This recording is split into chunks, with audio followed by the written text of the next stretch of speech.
Bonjour tout le monde et bienvenue sur Money Tree, le podcast qui vous parle d'investissement et de finances personnelles au sens large et sans tabou. Je suis Julien Calamotte, investisseur passionné et auteur du livre à succès S'enrichir grâce à l'immobilier. J'avais envie de partager ma façon d'investir, forcément, mais également de découvrir avec vous de nouvelles façons de faire fructifier notre argent. C'est pourquoi j'ai créé ce podcast pour y recevoir des invités qui nous partagent leur savoir et leurs expériences en toute simplicité. J'espère sincèrement que les échanges que je vais avoir avec l'invité du jour vont permettre d'enrichir vos connaissances autant que les miennes. Je vous souhaite une excellente écoute. Bonjour à tous, bienvenue sur cet épisode de Money Tree. Alors c'est un épisode particulier pour plusieurs raisons. Un, c'est qu'on enregistre cet épisode à Paris, ce qui est plutôt rare, puisque d'habitude j'enregistre mes épisodes à Toulouse. Le deuxième, c'est qu'aujourd'hui je reçois une femme et que ça fait longtemps que je n'ai pas reçu de femme sur le podcast et que j'essaie toujours de recevoir des femmes. Donc je vais vous expliquer après aussi qui nous a mis en relation et pourquoi on enregistre aujourd'hui avec Lou. Et donc on enregistre aussi en vidéo, avec un vrai matos aujourd'hui. Donc je suis très content de le tester puisque je suis en train d'ouvrir un studio à podcast, en tout cas j'ai ce projet-là à Toulouse, donc c'est très chouette, je vais pouvoir tester plein de matos, ce qui va faire que je vais pouvoir dupliquer le sujet à Toulouse, donc ça c'est parfait. Salut Lou. Salut. J'espère que tu vas bien. Ça va très bien, oui, merci. Bon, on profite du coup du fait que tu sois sur Paris aussi actuellement pour tourner, en plus tu me disais que tu logeais chez une amie à toi, juste à côté, qui habitait dans la rue, donc c'est parfait. C'est parfait pour moi. Bon voilà, on est au bon endroit, on va pouvoir prendre un peu le temps tranquillement de discuter. C'est Fabienne qui nous a mis en relation, Fabienne que j'ai reçue sur le podcast. Son pseudo c'est Immopassion ou Passion Immo, je sais plus. Immopassion. Immopassion, c'est ça, sur Instagram si vous voulez aller la checker. Donc elle nous a mis en relation parce que déjà je cherchais des parcours inspirants à interviewer et des parcours féminins. Voilà. C'est moi. C'est bon, tu coches les deux cases, on est d'accord? Ça va. Ok.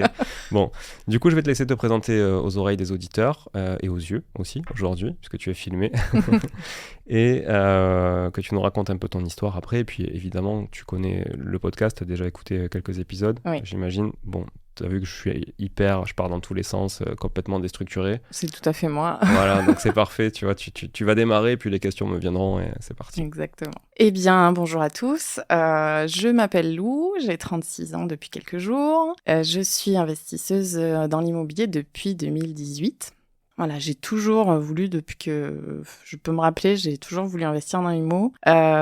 J'ai beaucoup attendu, j'ai longtemps pensé que c'était pas possible, que c'était un rêve, que seuls les gens qui étaient nés là-dedans pouvaient en vivre. Et puis, je me suis lancée en 2018 en achetant une place de parking. J'avais lu un livre sur l'investissement dans les parkings et je me suis dit, bon, je vais visiter et puis on verra comme ça, je me ferai un peu la main sur les visites. Et puis, première visite, le parking m'a plu, j'ai fait une offre, accepté, j'ai acheté et en quelques semaines, quelques mois, le temps de la signature, c'était parti. Et suite à cette expérience qui était plutôt réussie, je me suis dit, bon, on va passer à la vitesse supérieure, je vais passer aux appartes. Donc j'ai acheté un studio à Limoges fin 2018, début 2019, que j'ai retapé toute seule. Et en parallèle, j'avais pas désactivé mes annonces, mes alertes IMO, donc j'ai reçu une annonce même avant de signer le premier sur un T4 qui correspondait à mon budget. Donc j'ai fait une offre aussi. Et j'ai signé peut-être à 3 mois d'écart du premier, donc je me suis retrouvée avec 2 chantiers en travaux en même temps quasiment, sur un T4 cette fois-ci, que j'ai décidé de mettre en colocation, pareil à Limoges toujours. Bon, là, t'es rentré vraiment très vite dans le vif du sujet. Oui, je vais peut-être faire un peu plus... Est-ce que ta vie a commencé en 2018 ou c'était quoi ta vie avant 2018 ? Avant 2018, j'ai fait plein de petits boulots. Je me suis longtemps cherchée. J'ai jamais été très scolaire. Au-delà d'un bac, j'ai jamais vraiment passé de diplôme ni autre, ni rien. J'ai créé une marque de chaussures en 2012. Puis il a duré quelques années. C'était pas. Comment on crée une marque de chaussures ? Ça m'intéresse. Alors j'ai toujours été passionnée de dessin et de chaussures. Okay. J'avais 200 paires à la maison, donc je me suis dit autant que je les fasse moi. Ça reviendra moins cher de remplir le dressing. Et j'avais des idées que je voulais réaliser. Donc j'ai fait quelques dessins techniques que j'ai envoyés à un façonnier, un prototypiste en Espagne, qui m'a créé des modèles. Et ensuite, je suis passée par l'usine avec qui il travaillait. qui m'a lancé une collection. Donc j'ai dû payer le stock upfront. Et puis après, j'ai créé le site internet, j'ai fait la com sur Instagram et puis voilà. Bon, j'ai fait toutes les erreurs de débutante qu'on peut faire. C'est-à-dire? J'avais pas du tout anticipé qu'il fallait que je me rémunère sur l'activité les premiers mois, les premières années. J'ai pas du tout anticipé le budget com non plus. Le marché de la chaussure est saturé au possible entre les bas de gamme, H&M, Zara, etc. et puis le luxe. Et j'étais placée entre les deux. Donc, je voulais que ça reste accessible. Pour moi, c'était hors de question de vendre une paire de pompes à 10 000, à 1 000 euros. Et j'avais mal calculé ma marge. Du coup, je me suis retrouvée à devoir faire beaucoup de réunions Tupperware, en fait, pour vendre les chaussures. C'est chronophage, ça demande énormément de temps. Et puis, petit à petit, en fait, ça s'alignait plus avec mes valeurs. Ouais, plus difficile de faire du volume, effectivement, en vendant comme ça. Ouais. Voilà, c'est ça. Donc, j'ai liquidé la boîte après 3-4 ans d'activité. J'ai pu quand même récupérer mes billes, en tout cas, on va dire. Et c'est ce qui m'a permis d'avoir l'apport pour acheter les premiers appartements. Ok. On va reprendre maintenant sur 2018. Voilà. Alors déjà, tout à l'heure, tu as dit un truc qui m'a interpellé, c'est le parking m'a plu. Comment on peut faire en sorte qu'un parking plaise ou ne plaise pas? Parce que non, c'est pas sexy un parking. Voilà, clairement, c'est un bout de goudron ou de béton, quoi. Non, c'est ça. Moi, je m'étais fixé quelques critères. Je voulais que ce soit dans mon quartier, parce que j'habitais dans le 12e à l'époque. Je voulais qu'il soit abordable en matière de budget et qu'il soit accessible, on va dire, au niveau du parking pour se garer. Je pensais que ce serait plus simple pour le louer parce que justement la place est pratique, assez grande, etc. Les charges avaient l'air d'être assez basses. Au final, j'ai appris, première erreur, qu'il faut pas faire confiance aux agents IMO tout de suite sans vérifier derrière. Les charges ont doublé en fait entre ce qu'on m'a dit et la vérité. Donc, mais tu l'as appris quand? À la signature. À la signature. Ouais. Et donc du coup, j'ai quand même signé. Ouais. C'était moins rentable, mais ça l'était encore. Surtout que j'ai acheté sans faire de crédit. Donc au final, tout était pour moi. C'était combien le prix global? Alors j'ai acheté 20 000. 20 000 parking à Limoges? Non, à Paris. Ah, à Paris, pardon. Non, Limoges, c'était après. Oui, voilà. Oui, pardon, je vais aussi vite que toi, finalement. Non, 20 000, parking à Paris. Au final, je pouvais le louer 100 euros par mois. Et les charges, au lieu d'être à 20 euros, étaient à presque 40. Ah ouais. Donc là, plus la foncière, etc. Donc... Ouais, taxe foncière, charge 40. Taxe foncière, ça devait être quoi? Un mois et demi de loyer à peu près? 150, non? Non, c'était 70. Ah ouais, c'est pas cher. À mon avis, c'est plus le cas, non? Ça a dû augmenter, je pense, depuis. Ouais. Tu l'as plus alors, ça veut dire. Je l'ai revendu en 2021. Ok. Donc, ce parking, tu l'as quand même loué facilement, j'imagine, parce qu'à Paris, facilement, ouais. C'est assez simple de louer. Ouais. Oui. Ok. Donc, parking, bon, rien de sexy dans un appartement, dans un investissement, on va dire, par rapport à un appartement, un investissement parking. Donc, ok, derrière, donc revenons à Limoges alors. À Limoges, revenons à Limoges. C'est un peu moins sexy aussi que Paris. Hein. Non, en effet. C'était pourtant à l'époque, en tout cas, donc fin 2018, début 2019, très rentable au niveau de l'investissement. Il y avait un rapport de 10% minimum. Quand tu dis 10%, c'est parce que tu sais que moi j'aime bien quand on est précis. C'est ce qui fait la différence sur ce podcast aussi, c'est d'être un peu précis et touchy. Quand tu parles de rentabilité, c'est quoi que tu appelles 10%? Pour un prix de 1 000 euros au mètre carré, ça se louait 10 euros au mètre carré par mois, donc 12%. Okay. Et je réduis à 10 avec les charges, etc. Ok, très clair. Voilà, ça a augmenté depuis. Ouais. Mais à l'époque, voilà, j'ai acheté, le studio faisait 36 mètres carrés, je l'ai acheté à 33 000 et je l'ai loué. Là, j'ai augmenté depuis, mais je l'ai loué directement à 390. Ok. Ça se loue combien aujourd'hui? Là, il est à 450. Ah ouais, donc ça fait une belle augmentation. T'as bien suivi l'inflation, du coup, ça fait un rattrapage. Ouais. Et il a été revalorisé aussi à 57. Ok. Ce qui reste quand même un bon rapport au final, même si, même si tu le vends aujourd'hui à un investisseur, en l'état, loué 450, ça reste un bon rapport, puisque 450, ça te fait quoi ça? 45 x 12, ça doit te faire 5004 par an. 5004 sur 57 000, c'est plutôt propre comme produit. Ok. Ouais. Surtout qu'il peut être loué un peu plus cher aussi. Bon, moi j'ai choisi de le mettre à un prix accessible, mais si on fait du haut de gamme, on peut très bien le louer plus, voir si on l'exploite en courte durée. Donc à Limoges, il y a des studios qui se louent. À Limoges, il y a une énorme demande pour les studios. Il y a beaucoup d'offres en colocation. Ok. Ce qui fait que c'est difficile de trouver des locataires si on n'est pas dans les périodes. Mais il y a une énorme demande pour les studios parce qu'il n'y a pas assez de logements, notamment pour les étudiants. Ok. Puis les colocations, ça va un peu, mais tout le monde n'a pas envie de vivre avec d'autres personnes. Exactement. Voilà. Enfin, moi, j'ai un avis assez tranché sur la colocation, donc c'est vrai que c'est pas très objectif peut-être, mais ouais. Et puis beaucoup de turnover, c'est galère, faut faire s'entendre tout le monde. Enfin, bon. Oui. Ok. Donc cet invest, tu te dis quoi quand tu fais cet invest, que tu mets le premier locataire? Qu'est-ce qui se passe dans ta tête à ce moment-là? J'ai fait les travaux. Alors, donc j'ai terminé le logement en mai-juin. J'ai mis l'annonce. En une semaine, j'avais 70 messages. Ok. Je l'ai loué tout de suite à une fille de gendarme. Elle est restée 3 ans. J'ai récupéré nickel, en meilleur état que je l'avais loué à la base. Je me suis dit, mais c'est génial. Enfin, c'est hyper simple. En plus, pour celui-là, j'avais fait juste un crédit conso de 6 000 €. Donc, tout arrivait dans ma poche. J'avais presque rien à débourser. Et les charges sont très basses. Donc, royal. Pourquoi tu avais fait un crédit conso? J'avais réussi à avoir 35 000 € de mon chiffre d'affaires de ma société précédente. Et je me suis dit, je l'achète cash. J'ai pas envie, j'avais pas de CDI à l'époque. J'étais en auto-entrepreneur. Donc, j'ai acheté cash et je me suis dit, je vais prendre 6 000 € pour faire les travaux. Et puis ça ira, quoi. Ok. Donc aujourd'hui, il est payé? J'ai fait une hypothèque dessus il y a 1 an pour investir pour acheter un autre appartement. T'as quand même servi de levier et de garantie. Exactement. Okay. Et il m'a permis de lever 57 000 €. Ok. Donc, voilà. C'est pour ça que tu l'avais fait réévaluer? Oui. Notamment. Okay. C'est ça, voilà.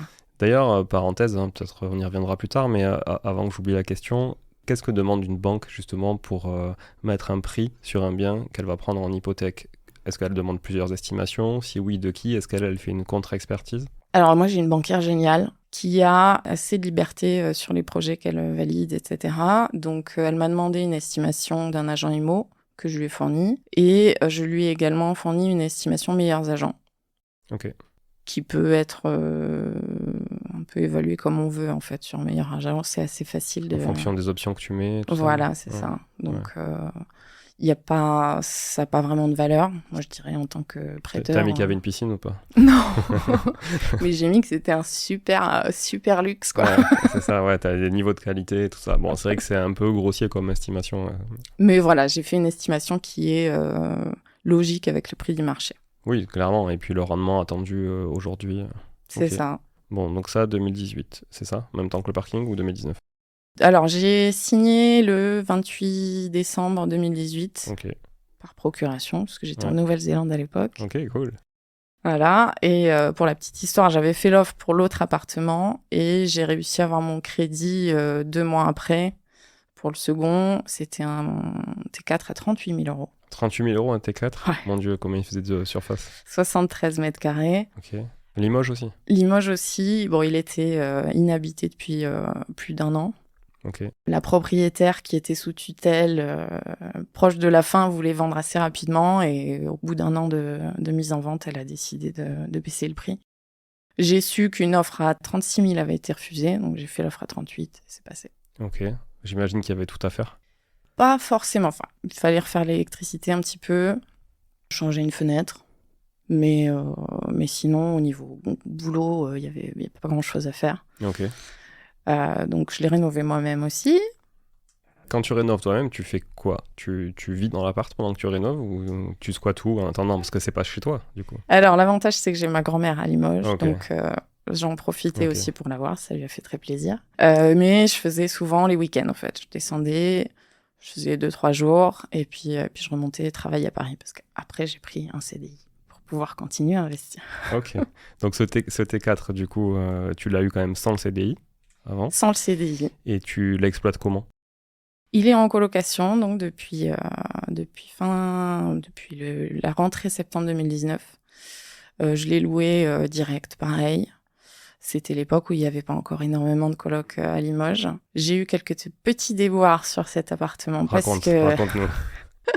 J'ai fait la grosse erreur de pas vouloir mettre de VMC sur la cuisine et la salle de bain.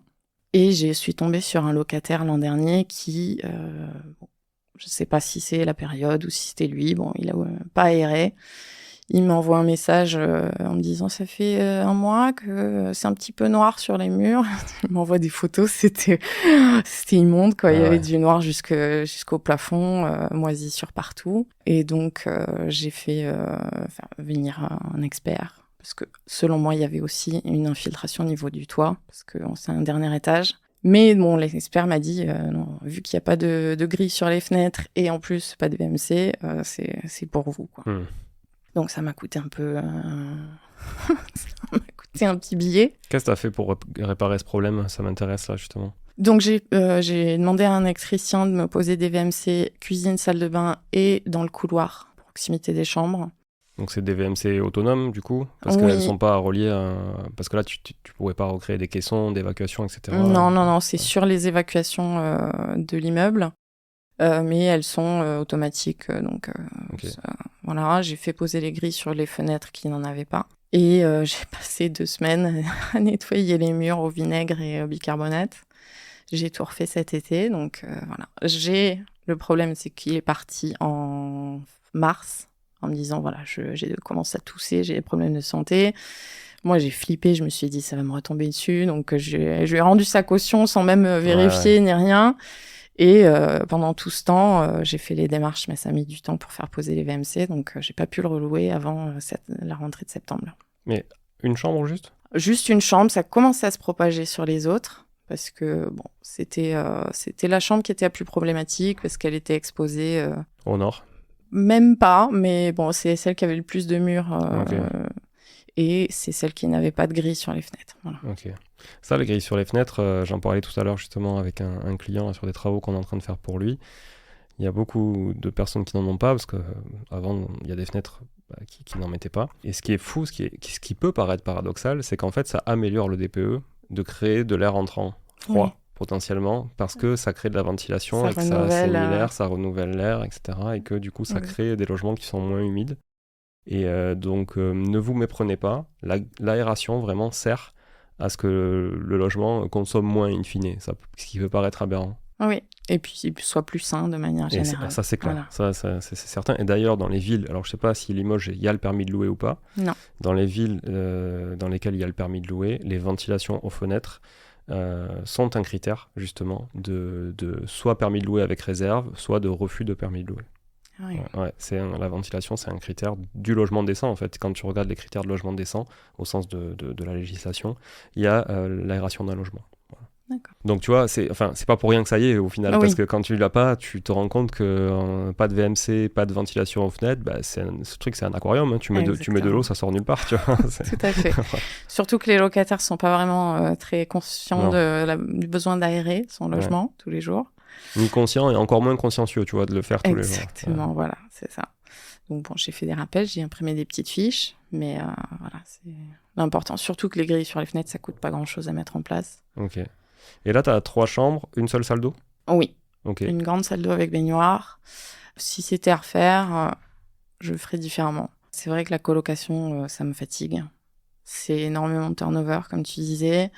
Il y a beaucoup d'étudiants qui se rendent compte qu'ils ne sont pas adaptés à vivre en communauté avec d'autres personnes. Maintenant, je fais passer une femme de ménage tous les mois pour les parties communes, mais au niveau propreté, c'est...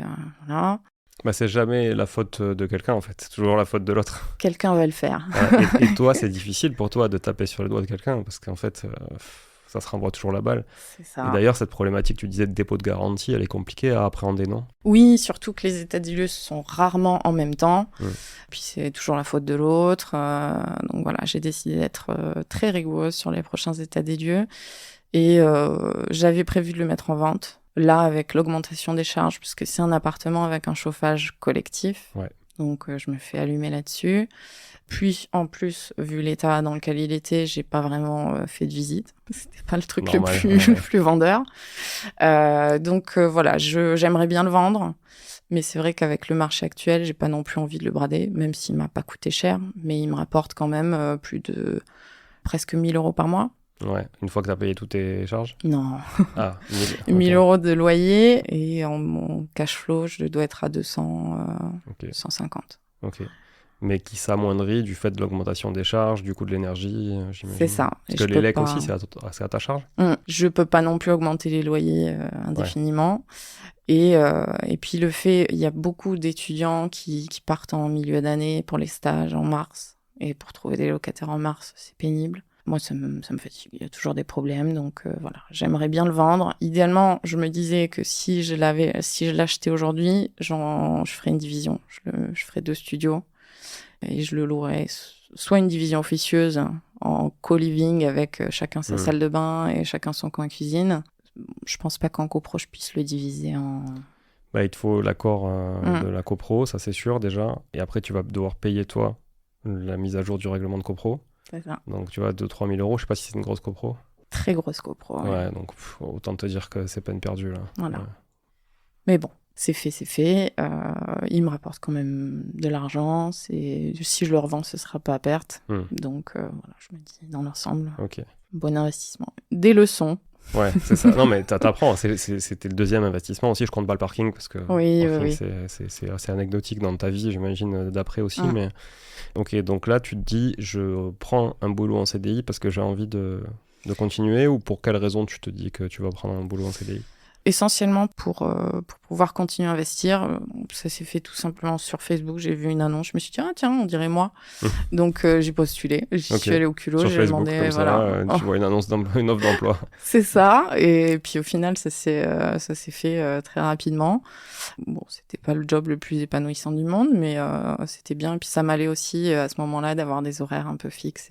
C'était quoi comme job? J'étais office manager dans une boîte de conseil. Donc j'avais des horaires assez classiques. Et puis du coup, je me suis dit, bon, qu'est-ce qu'on fait après, quoi? Et donc, j'ai continué à regarder mes petites alertes. J'ai vu passer une annonce pour un emplacement top à côté de la gare de Limoges. Pour ceux qui connaissent pas Limoges, la gare est magnifique. C'est un monument classé historique. Et je me suis dit, ah, top, il est beau. Il est un peu vieillot, mais il y a du potentiel.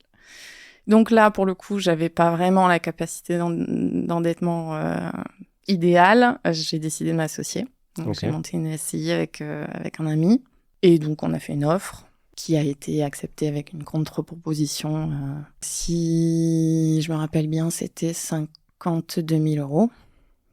52 500 après la contre-proposition.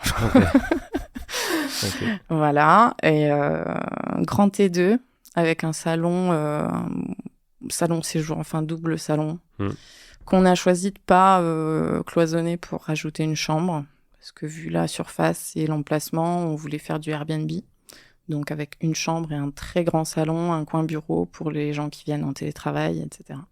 Donc ça, c'était une offre qui a été faite fin août 2019, acceptée, signature en décembre 2019. Ok. Juste avant le Covid. Ouais, parce que ce que j'allais te dire, location courte durée. Donc déjà, il faut que tu saches comment tu vas l'exploiter au quotidien. C'est une chose de se dire, je fais de la location courte durée, mais c'est une autre chose de le faire au jour le jour. Exactement. Vous aviez quoi en tête avec ton associé à ce moment-là? Alors, on s'était dit, on va mettre un minimum de nuitées, de 2-3 nuitées. J'avais rencontré la propriétaire juste au-dessus de mon premier studio qui cherchait à faire des ménages, etc. Donc, je me suis dit, c'est parfait, je la connais, elle bosse bien parce qu'elle m'a aidé sur les autres, etc. Donc, j'avais quelqu'un sur place pour gérer les ménages. Puis, on a mis une serrure connectée. On faisait tout à distance et c'était très facile à gérer. Jusqu'à ce que la copro nous interdise la LCT. Non. Ah mince. À cause de vous? À cause de nous, ouais. C'est une très petite copro. Il y a 8 appartements, beaucoup de personnes âgées. Qui habitent. Qui vivent, ouais. Et il y a eu une locataire, une voyageuse pénible qui a sonné à toutes les portes à 23h parce qu'elle n'arrivait pas à entrer. Et je crois que ça a été la goutte d'eau. Ah ouais. Voilà. La quiétude de Limoges a été... Elle a été perturbée par notre activité de loueur. Elle a été rompue par cette voyageuse. Exactement. Ok. Donc là, qu'est-ce qui se passe quand tu vis ça? Parce que, est-ce que c'était viable sans la location courte durée? Pas vraiment. Ok. Donc vous aviez vraiment capitalisé là-dessus, quoi. Oui, oui. Et puis, en fait, on avait bien regardé le règlement de copro qui n'avait pas de clause de bourgeoisie. Donc, on s'était dit, c'est bon. Sauf que le syndic nous a expliqué que il y avait pas de... C'était un immeuble d'habitation uniquement, donc on pouvait pas avoir d'activité commerciale. La location courte durée étant considérée comme une activité commerciale. Tout à fait. Ouais. CQFD, pas possible. Donc là, si on veut être à l'équilibre au niveau des charges et de ce qu'on rentre, et on doit le louer 700 € par mois, 750. Okay. Ah ouais. Pour un T2 à Limoges, c'est chaud. C'est très très haut. Ouais. On a réussi à le louer pendant 1 an à une étudiante parisienne, exactement. Bon, 600 balles, ça, c'est bon. Le salaire du père était à 14 000, donc... Et combien elle payait, elle donc elle était à 700. Ah oui, quand même. Ah, mais en plus, au prix fort, vous lui avez loué. Oui, de toute façon, c'était pas viable. Donc il fallait vraiment qu'elle soit parisienne. Ouais. Voilà. Donc bon, elle n'a pas aimé Limoges. Ok. On se demande pourquoi. Pourtant, il y a une belle gare. C'est ça. Et si elle travaillait pas à la SNCF Non, non, ça n'a pas dû lui plaire. Et puis, à mon avis, elle n'était pas non plus branchée études. Donc, suite à ça, on s'est dit, on va le mettre en vente. Et en attendant, on fait de la courte durée, moyenne au mois. Durée. Ouais. Au mois. C'est un bail mobilité officiellement, mais on le passe sur Airbnb et donc c'est des voyageurs qui viennent sur des longues durées. Donc t'as mis quoi comme durée moyenne ? 1 mois minimum. Un minimum, pardon, ouais. 1 mois. 1 mois. On avait passé à 15 jours, mais en fait, j'ai pas envie vraiment de me prendre la tête parce que les voisins, les propriétaires de l'immeuble sont des plaies. On reçoit des plaintes parce que les gens tirent la chasse à 3h du mat, il faut pas faire tomber de miettes. Ouais. Et les gens ramènent les poubelles sur le palier parce qu'on n'a pas bien trié. Enfin... Les joies de la copro. Ouais, c'est ça. C'est vraiment, tu vois, hier j'ai enregistré un épisode avec Matera qui est du coup la révolution du syndic de copro justement, et on parlait comme ça d'anecdotes dans les copros, et c'est vrai que c'est un peu la cour... Alors, c'est pas la cour des miracles, c'est pas ça, mais c'est un peu l'école de la vie, la copro, quoi. T'as tout type de profil, des gens qui sont là depuis longtemps, pas longtemps, des gens qui ont des sous, pas de sous, qui ont hérité, pas hérité, qui veulent entretenir, pas entretenir, tu vois. Et toi, tu te bats au milieu de tout ça, où tu te dis juste, pour moi, c'est un bien parmi tant d'autres, laissez-moi... Faites pas chier, quoi. Alors que eux, c'est le bien de leur vie, tu vois. Ils ont toujours connu que ça. C'est dur, hein. C'est dur. C'est très dur, surtout les gens qui vivent sur place. C'est vrai que ça perturbe leur quotidien. Bon. Mais ouais, c'est pénible. Ouais. J'ai pas encore trouvé d'immeuble de rapport. C'est difficile à Limoges parce qu'il y a énormément de demandes et très peu d'offres. Mais c'est vrai que c'est un truc qui serait beaucoup mieux, c'est d'avoir... D'être chez toi. Voilà. Ouais. Ok. Bon, du coup, vous l'avez pas vendu, celui-là ? Non, il n'est pas vendu. Il était en vente. On n'a pas encore remis l'annonce. Là, il faut que je m'en occupe. Okay. Je vois mon associé ce soir. Vous avez acheté d'autres choses avec lui ? Non. Ok. Donc, vous avez une SCI pour ça ? Ouais. Alors, moi, je suis spécialiste des SCI pour un bien. Je vais vous expliquer, parce que comme ça, mathématiquement, il me semble que ça fait beaucoup de charges pour pas grand-chose, non ?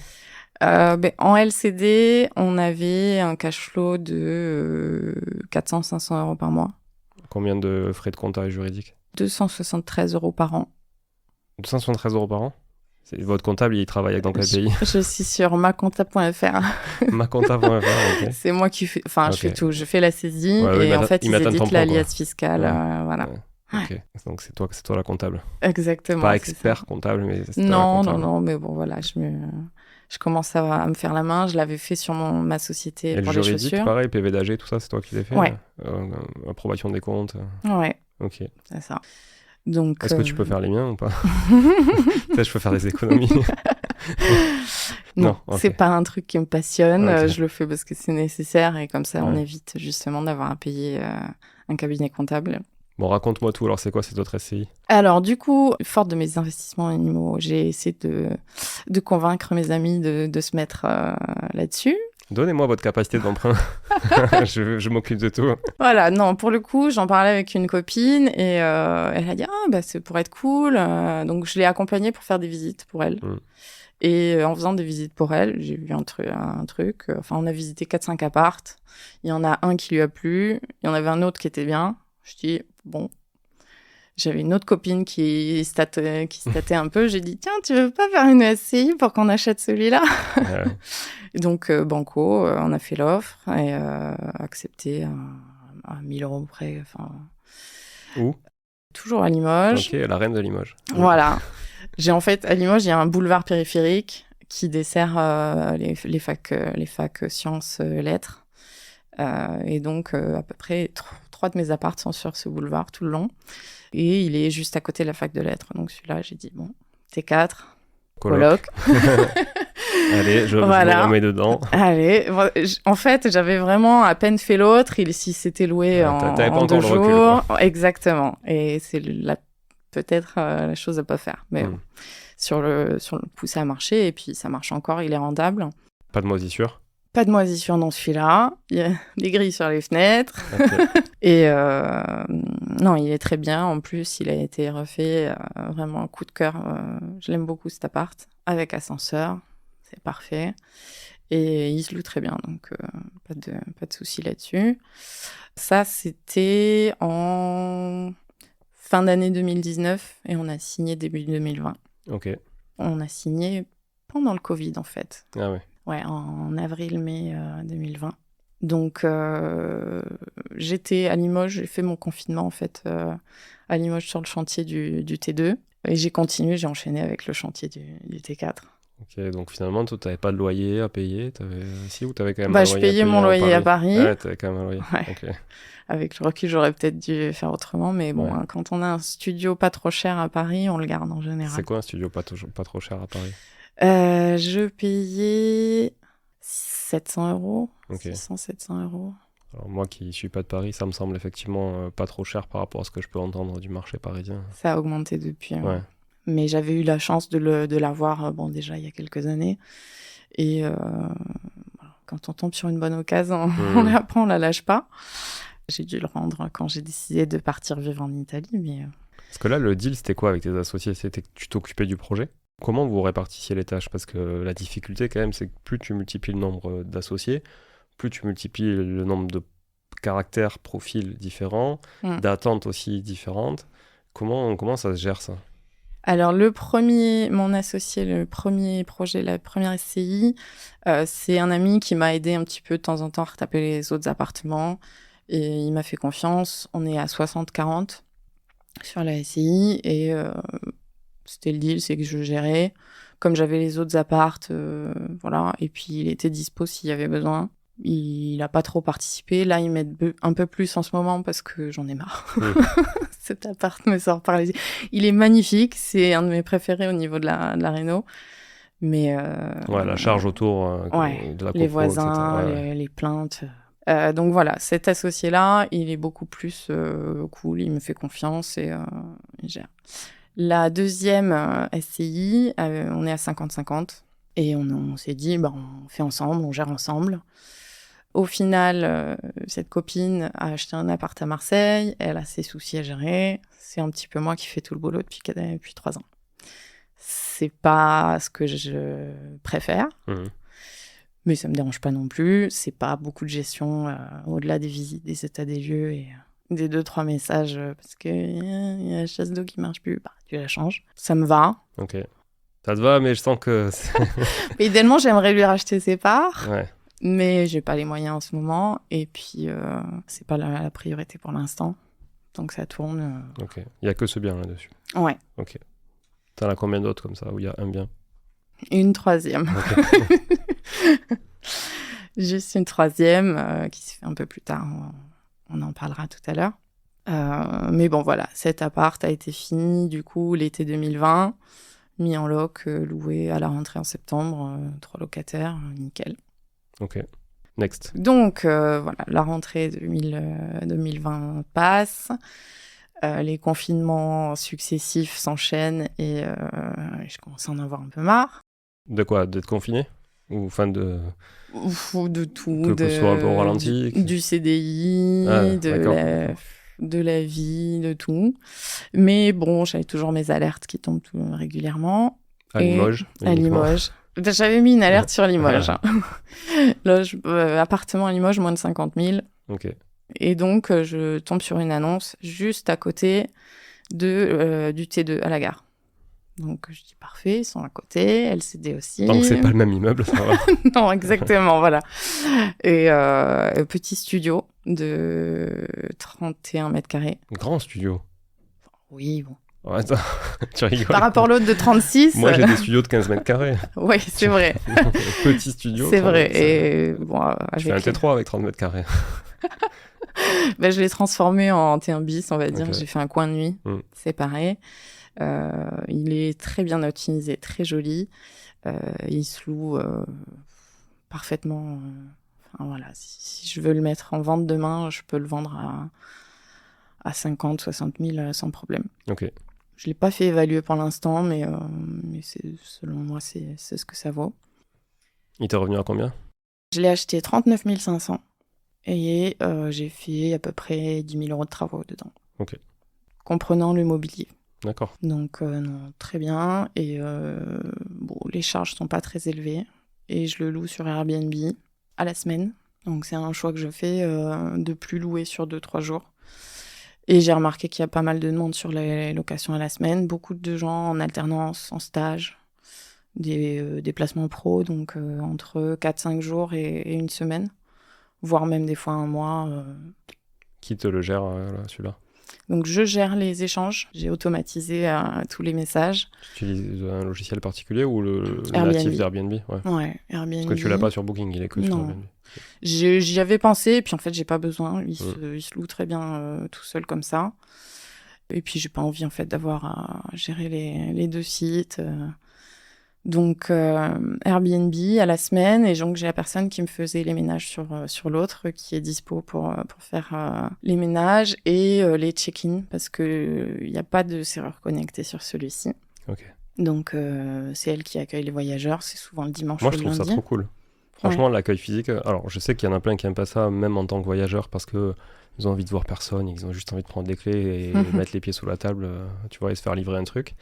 Mais je trouve ça trop cool et je pense qu'on a perdu cette âme un peu, tu vois, du Airbnb de base, qui était je vous accueille, je vous file, je vous dis là où on peut manger la meilleure pizza du coin, tu vois, qu'est-ce que vous pouvez aller voir, les transports et tout. Et ça, je trouve qu'on l'a vachement perdu et on a beau mettre des livrets d'accueil, des applis, des outils, ça remplace pas quand même, tu vois, la recommandation. Si là, on sort de cet épisode, tu me recommandes, tu vois, un resto dans le coin pour aller manger ce soir, ça vaut 10 000 fois ce que je vais voir sur TripAdvisor, tu vois. Bien sûr, hein. C'est plus authentique. Et puis en fait, il y a des petites choses comme le disjoncteur, l'emplacement du robinet d'eau, etc. C'est des choses que la personne, donc mon ami, montre à la personne en arrivant. Un livret d'accueil, la personne, elle n'a pas vraiment le réflexe d'aller regarder où sont les... C'est vrai que je pense que ça peut désamorcer des appels inutiles que tu as typiquement à 23h quand le mec il rentre d'après son resto avec ses collègues ou je sais pas qui est venu voir et qui dit je trouve pas le machin ou alors ça a disjoncté, il est où le tableau, un truc comme ça. Et effectivement, je pense que ça, en fait sur le long terme, je pense que c'est bénéfique pour tout le monde. Et même le ressenti, je sais pas ce que t'en penses, mais sur la courte durée, je trouve que t'as plus tendance à mettre une mauvaise note à quelqu'un que t'as pas vu que quelqu'un avec qui que t'as vu, tu vois. Et tu dis, putain, attends, quand même, elle a été sympa avec moi et tout. Ok, tout était pas parfait, mais j'ai pas lui mettre 2 étoiles non plus, quoi. C'est ça. Les gens se sentent un peu... ils osent pas être méchants avec quelqu'un qu'ils ont vu, surtout qu'elle est tellement adorable. Ouais. J'ai rarement eu des réflexions négatives sur elle. Ça se ressent dans la note, dans les faits ? Alors, l'appartement est top. Je sais pas si c'est l'appartement, si c'est le fait qu'elle soit là. Moi, j'ai quasiment que des 5 étoiles. Ouais. Et je pense que ça y joue, honnêtement. Ouais. Je pense que ça y joue parce qu'il y a quand même... Tu peux avoir un appartement top, mais quand même les gens... Tu sais, le tout est parfait 4 étoiles, ça existe. T'en as déjà eu peut-être, voilà. Et je trouve que tout est parfait 4 étoiles, moi, je pourrais pas te les mettre comme ça, tu vois, les yeux dans les yeux. Par contre, c'est vrai que de manière impersonnelle, sur un réseau social ou quoi, tu peux vite, tu vois, déraper. En fait, c'est le propre de tout l'être humain, tu vois. Dès qu'on est en communauté, on est toujours plus docile, tu vois. Tout à fait, oui. Donc voilà, non, c'est un grand succès cet appartement que j'ai retapé donc au printemps 2021 après l'avoir acheté. Et donc en parallèle, j'ai décidé de partir vivre en Italie. Ok, pourquoi ? J'en avais marre. Donc comme je disais, confinement, etc.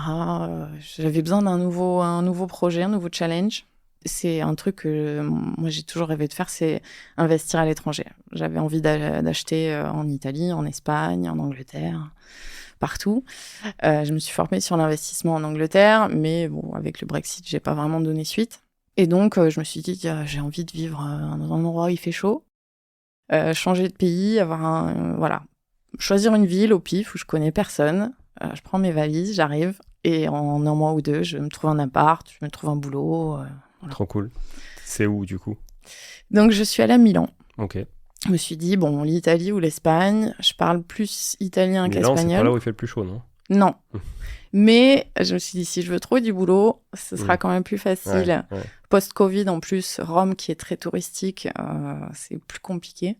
Donc, je me suis dit, ouais, Milan, ce sera bien. Et c'était top. Bon, j'ai pas trouvé de boulot là-bas. Ok. Au final, 2-3 mois après être arrivée, j'ai un contact en France qui m'a demandé, qui cherchait une assistante de direction. Je me suis dit, bon, si t'acceptes que je sois en télétravail quasiment tout le temps, bingo. Donc, j'ai trouvé un CDI à Paris, Ok. en vivant à Milan, Ok. avec un aller-retour payé par mois pour venir au bureau. Ok. Donc, c'était royal. Mais du coup, t'es résidente fiscale où? Alors, je suis encore résidente fiscale en France, Ouais. parce que je suis un peu... j'ai la phobie administrative, Ouais. et j'ai jamais vraiment fait les démarches. Surtout qu'en fait, j'ai un petit peu... j'ai pas vraiment confiance... Enfin, c'est pas de la confiance, mais j'ai pas trop envie d'aller voir un médecin en Italie. J'ai pas envie... voilà, je préfère voir mon gynéco en France, avoir quelqu'un qui parle français. Et du coup, j'avais pas envie d'avoir cette... voilà, je préférais garder ma carte vitale et ma résidence fiscale en France. Donc, pendant 2 ans, j'ai fait un petit peu le... Voilà, j'ai changé ma résidence fiscale au moment où il fallait pour rester résidence française. Je pense qu'il faudra que ça change à un moment donné parce que j'ai pas vraiment envie de revenir vivre en France. Mais on est bien quand même. Mais on est bien quand même, voilà. Moi, j'y passe énormément de temps. Au final, je suis à moitié du temps en France. Ok. Donc voilà, tous mes investissements sont en France. J'avais lu que si on a un revenu français et des revenus fonciers, etc., en France, on peut être considéré comme résident fiscal même si on ne vit pas dans le pays. J'ai pas approfondi. Jusqu'à présent, on m'a jamais posé la question. J'ai envie de te dire, résident fiscal, c'est le fait de payer ses impôts. Donc, a priori, du moment que tu payes tes impôts en France, ça leur va très bien. C'est ça. C'est juste, je pense, la problématique, elle est si demain, en Italie, tu veux bénéficier d'une couverture sociale digne de ce nom, comme un Italien, etc., là, tu vas être obligé de faire un choix. C'est ça. Mais comme tu dis, là, elle est quand même plus avantageuse en France aujourd'hui. Donc la France, bon, moi pareil, pour ceux qui le savent pas, moi je requitterai une deuxième fois la France un jour, c'est sûr. Mais en même temps, je suis tellement conscient de tous les avantages qu'on a en France que tu vois, le jour où je dois quitter le pays, je fais une batterie de tests médicaux et d'opérations si besoin, etc. Et je fais tout avant de partir. Parce que je sais que sinon, 1, ça va me coûter un bras. 2, ça dépend du pays dans lequel tu vas, mais on va dire si tu vas dans des pays qui sont moins développés, bon, bah, le risque quand même chirurgical, il est quand même plus important, tu vois, ou on ne sait jamais, hein, d'erreur médicale ou autre. Donc, moi, c'est vrai qu'il y a plein de choses sur lesquelles je crache en France, mais il y a plein de choses sur lesquelles je suis conscient, pour avoir déjà vécu à l'étranger comme toi, qu'on est sacrément bien lotis, quoi. Et c'est pour ça qu'on paye aussi plein de choses. Exactement. On a beaucoup de chance, mais là, voilà, ça se paye. Mais bon, voilà, je n'ai pas fait les démarches, ça viendra peut-être. Là, l'objectif, dans quelques mois, je pense qu'à l'été prochain, ce serait de partir en Angleterre. Ok. C'est vrai que pour le soleil, c'est pas mal. Non, bah, j'aimerais partir en Espagne. Tu restes derrière la vitre. 2 mois de l'année, quoi. Tu veux pas aller au Portugal ? Alors, j'aimerais... Ouais. Je peux te loger. J'y pensais. J'aimerais bien aller en Espagne ou au Portugal. Le problème, c'est qu'au niveau de la langue, moi, j'aime bien me faire, avant de partir, 2-3 mois de langue intensif pour arriver et savoir déjà dire quelques mots. Parce que l'italien, tu le parlais pas du tout. J'avais appris à l'école, quoi. Ah, t'avais fait italien à l'école ? Ouais, j'avais fait 4-5 ans d'italien. C'est plutôt rare. Ouais, bah, je suis d'Avignon. Ouais, ah oui, donc c'était plus proche de l'Italie et le choix c'était espagnol-italien, donc j'avais pris italien. Et bon voilà, au final c'est revenu très vite. Et je pense que j'ai une certaine facilité aussi pour les langues, donc ça s'est fait assez simplement. Le souci maintenant, c'est que si je veux partir en Espagne, l'espagnol et l'italien étant très proches, là, j'ai fait quelques jours aux Canaries, j'ai galéré pour parler en espagnol. Les mots viennent en italien, c'est pas du tout, enfin, c'est pas toujours les mêmes. C'est 2 langues différentes, je suis d'accord. Voilà. Donc, l'idée, ce serait de faire un an ou 2 de coupure en Angleterre pour investir là-bas, sachant que l'investissement en Angleterre est assez intéressant du fait de pouvoir réhypothéquer un bien après rénovation, en fait, une fois qu'il est loué. Donc, pour récupérer les billes qu'on a mis dedans. et pouvoir multiplier les opérations comme ça. Donc, surtout, c'est un État qui est quand même beaucoup plus favorable aux propriétaires qu'aux locataires, contrairement à la France. Pour virer un locataire qui paye pas, c'est 2-3 mois. Quoi. Ouais. Parce qu'en Italie, du coup, ça t'intéresse pas d'investir? J'ai investi en Italie. Le problème de l'Italie, c'est que c'est pas un État qui favorise il n'y a pas de niche fiscale, il n'y a pas de LMNP. Donc, en nom propre, c'est 20% d'imposition. Ce qui reste quand même... Franchement, c'est correct. Hein. Oui, c'est correct, mais il n'y a pas d'amortissement, il n'y a pas de déduction des charges, voilà. Ah oui, c'est 20% sur le revenu brut. Surtout. Et donc, c'est plutôt propice à des gens qui achètent cash, quoi. C'est ça. Le crédit est peut-être moins... Oui, c'est moins répandu. Et t'as acheté quoi, là-bas? Donc, je suis arrivée en 2022, j'ai commencé 2021. J'ai commencé à faire des visites en octobre-novembre. J'ai fait une offre. On m'a demandé de mettre 10 000 euros cash sous la table. Je dis non. Donc ça s'est pas fait. Et puis j'ai continué de chercher et j'ai trouvé une petite mansarde. Donc là pour le coup c'est un petit studio. C'est un studio sous les toits. Ah, un studio mansardé. Ah ouais, je savais pas comment ça s'appelait comme ça. Okay. Voilà. Pour le coup petit, 16 mètres carrés. C'est petit ça. Voilà. Et 16 mètres carrés en Italie, ce sont des mètres carrés commerciaux. Donc ils comptent les murs avec. Les murs. Donc c'est même pas... Ah ouais, ok. C'est même pas 16, ça doit être 14. Ok. Donc voilà. Bon, petit, mais bien agencé, avec une vraie salle de bain, pas de sani-broyeur. Donc j'ai fait une offre, 32 000. Ça c'est accepté. C'est quoi? C'est par rapport à Milan, c'est à combien de Milan? Turin, 2 heures. 2 heures. 2 bonnes heures en train. Et c'est proche aussi des Alpes. Parce que pour le gérer, du coup, ça comment je fais des allers-retours. Ouais. Bon, là, en fait, je l'ai acheté, il était libre. Et l'agent m'a dit, si c'est pour l'exploiter, si tu veux, je te trouve un locataire. Et puis, je me suis dit, allez. De toute façon, j'avais pas envie de me remettre dans un chantier tout de suite. Ouais. Il m'a trouvé une locataire, donc je l'ai acheté loué. Avec la cuisine, la machine à laver, j'ai rien eu à faire. Donc il t'a mis le locataire avant que t'achètes? Voilà, c'est la propriétaire qui a payé les frais d'agence à ce moment-là. Et moi, je l'ai récupéré clé en main, loué 350. Okay. Donc pour un achat 32 000, sachant que c'est le locataire qui paye l'électricité, etc. Donc au final, j'avais 40 € de charge. Ok. Pour ça, j'avais vendu mon parking juste avant de partir en Italie, j'avais récupéré 20 000 € et j'ai fait un petit crédit conso de 15 000 pour compléter. En France? Voilà. Ok. Et comment ça se passe une vente en Italie? Alors, c'est différent dans le sens où le compromis, normalement, se fait entre particuliers. On ne va pas chez le notaire pour le compromis. Ce que recommandent les agents, c'est de faire enregistrer le compromis au niveau de l'agence de l'État des impôts, en fait.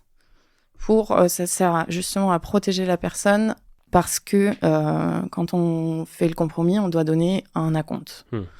Même en fait, quand on fait l'offre, tu dois mettre un acompte de 2 000, 3 000 €. Que tu récupères sous quelques qui est conditions déduit du prix. Ou pas? Mais par exemple, est-ce qu'il y a des conditions suspensives de prêt? C'est souvent ça le risque dans les pays étrangers. Voilà. Si tu as des conditions suspensives qui font que la vente ne se fait pas, tu récupères ton offre. Si c'est toi qui te désengages parce que tu as changé d'avis, la compte est perdue. Mais il y a quand même des conditions comme ici, d'obtention de prêt par exemple. Oui. Ok. Tu peux mettre aussi des conditions suspensives sur d'autres choses. Bon, moi, pour le coup, ça n'est pas venu dans le sujet, mais c'est possible aussi. En Italie, on paye les frais d'agence en tant que vendeur et en tant qu'acheteur. Donc, le prix d'achat était de 32 000, mais j'ai payé 4 000 € de frais d'agence. En plus des 32? Ouais. Ok. Voilà. Et donc, le compromis se signe entre particuliers. Et si on achète en direct, on doit faire un virement d'acompte. Donc, il y a l'acompte au moment de l'offre. Et ensuite, il y a un autre acompte qui se fait au moment du compromis, qui est versé directement au vendeur, en fait. On passe pas par un notaire, donc c'est pour ça qu'il faut le faire enregistrer aux impôts, c'est pour se protéger, parce que un type peut décider de faire 50 compromis avec 50 acheteurs et récupérer les acomptes de tout le monde. Donc voilà, on a signé le compromis et j'ai viré une partie des sous. Et ensuite, la signature s'est faite à la banque, parce que le notaire doit libérer l'hypothèque du vendeur. Donc ça se signe à la banque. En fait. C'est D'accord. le notaire qui se déplace. Sauf s'il y a pas d'hypothèque, j'imagine que c'est pas le cas. Ben, s'il n'y a pas d'hypothèque, c'est le notaire qui doit le signer. Ça se signe ailleurs, Ouais. je pense, dans son étude. Mais le virement se fait directement au vendeur. Ok. Il passe pas par... Ouais. Comme au Portugal. Voilà. Portugal, moi, on a filé un chèque au vendeur, un chèque à l'agent, Et voilà. le notaire a fait sa facture d'honoraires et basta. Tout à fait, voilà. Ouais. Donc bon, c'est différent, mais en même temps, vu l'administration en Italie, c'est peut-être pas plus mal. Voilà, donc ça s'est signé en avril 2022, et il était loué, donc j'ai rien eu à faire. Il a été loué, il s'est libéré en avril dernier, 2023, donc loué pendant 1 an. Voilà, donc comme j'avais rien à faire, l'été 2022, je me suis dit, bon, si on regardait un petit peu ce qu'il y a d'autre, quoi. J'ai regardé, j'avais vu un truc aux enchères, 33 000 €, mais dans un état complètement catastrophique. Je me suis dit, bon, je sais pas si je vais arriver à avoir un prêt là, parce que j'ai récupéré un CDI, mais mon endettement, il est quand même assez impacté, et j'ai plus vraiment de cash pour mettre de l'apport. Donc j'ai patienté un petit peu, et 3 mois après, je retrouve la même annonce à 27 500. Je me suis dit, génial! C'est les promos. Voilà, c'est ça. Ouais, trop et en bien. fait, c'est une vente aux enchères. Donc j'ai décidé, D'enchérir. voilà, c'était une agence qui aide en fait les personnes à acheter aux enchères qui avait mis cette annonce. 27 500, c'est l'enchère, et il y avait 6 000 € de frais d'accompagnement Ok. là-dessus. Donc au final, au total, on était à 33, 34. J'ai décidé de participer aux enchères. Et l'avantage de cette société, c'est que si on ne remporte pas l'enchère, on n'a pas à payer la commission d'agence. Donc, c'était prévu pour le 13 décembre 2022. L'enchère, en fait, c'est... On envoie son offre. Et si on est seul enchérisseur, ben, on récupère le truc. Si on est plusieurs, il y a l'enchère en ligne qui dure 3 jours. Et jusqu'à l'heure de la date butoir, ça enchérit. J'étais malheureusement pas seule. On était 7, et c'est monté jusqu'à 43. Ok. Donc j'ai remporté l'enchère. 43 global, incluant les frais. Ouais. J'avais donné comme consigne à la personne qui m'accompagnait sur l'enchère, qui faisait l'enchère, de pas monter au-delà de 41. Ok. Et comme on arrivait à 41, il m'a dit, bon, si tu veux, je réduis de 2000 et on monte à 43. Je dis, allez, vas-y.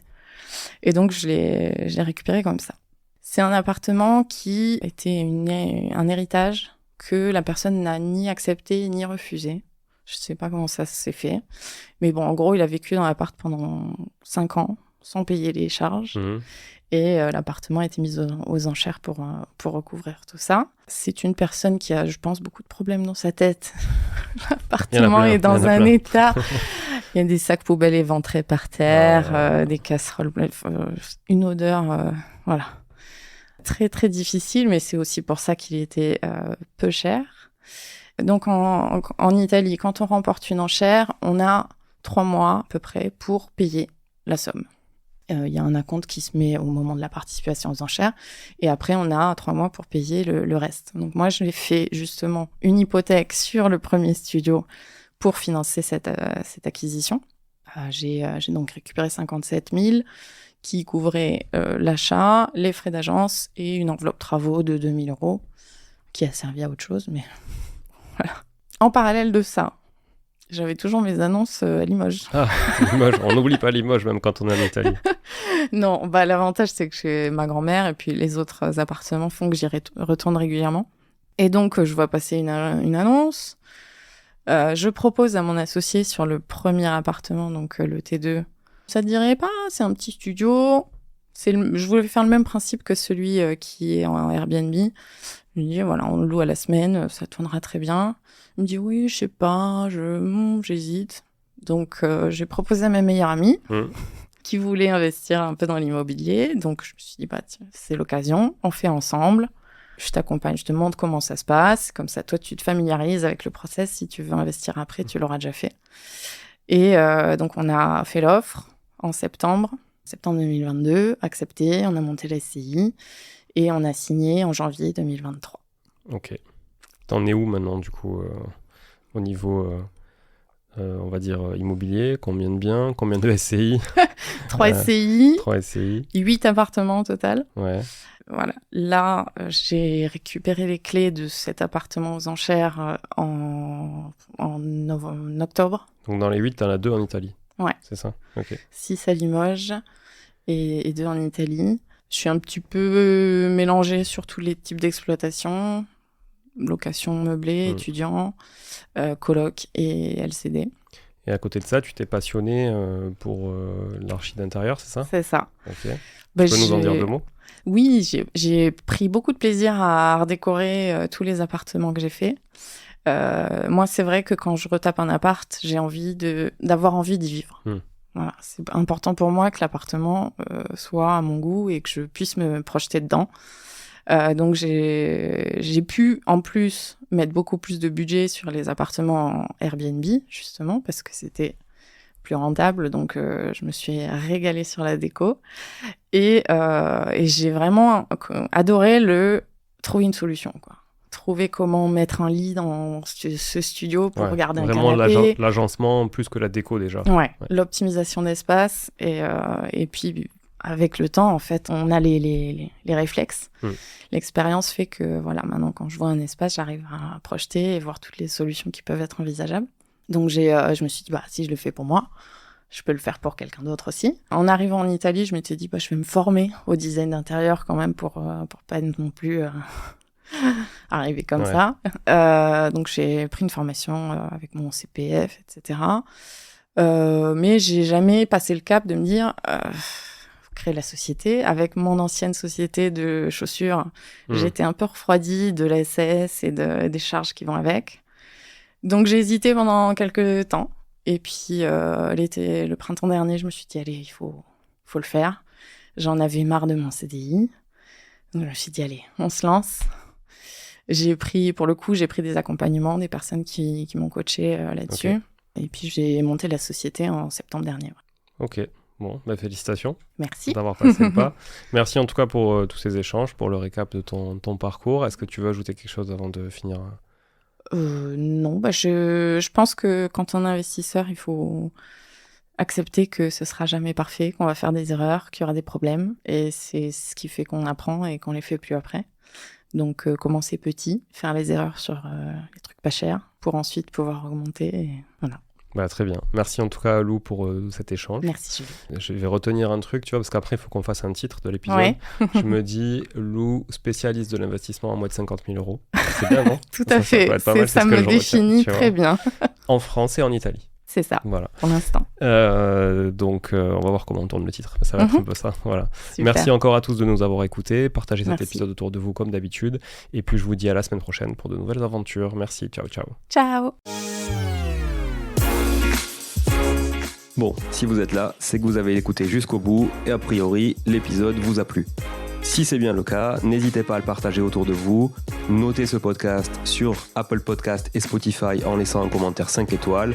Je ne vous le répéterai jamais assez, mais c'est grâce à vous que ce podcast vit aujourd'hui et peut continuer de vivre en vous proposant un contenu toujours plus qualitatif. Merci encore, je vous retrouve très vite sur un nouvel épisode de Money Tree. En attendant, je vous souhaite la meilleure des réussites dans vos projets et un bon enrichissement. À très bientôt.